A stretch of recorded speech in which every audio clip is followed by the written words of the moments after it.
নমস্কার। মিথ্যে কথা। কবি শঙ্খ ঘোষ। লোকে আমায় ভালোই বলে, দিব্যি চলন সই, দোষের মধ্যে একটু নাকি মিথ্যে কথা কই। ঘাটশিলাতে যাবার পথে ট্রেন ছুটছে যখন, মায়ের কাছে বাবার কাছে করছি বকম বকম, হঠাৎ দেখি মাঠের মধ্যে চলন্ত সব গাছে এক এক রকম ভঙ্গি ফোটে, এক এক রকম নাচে। ও মা! দেখো নৃত্যনাট্য। যেই বলেছি আমি, আমাকে দেয় বড্ড তোমার বেড়েছে ফাজলামি।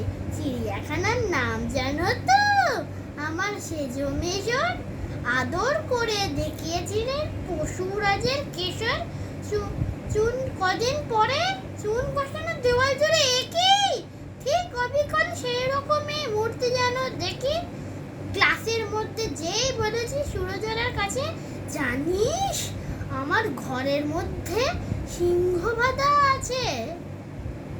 শুনতে পেয়ে দিদিমণি অমনি বলেন, শোনো, এসব কথা আবার যেন না শুনি কখনো। বলি না তাই সেসব কথা। ভাবলে দেখি খুব, কিন্তু সেদিন হয়েছে কি এমনই বেয়াকুব, আকাশ পারে আবারও চোখ গিয়েছে আটকে, শরৎ মেঘে দেখতে পেলাম রবীন্দ্রনাথকে।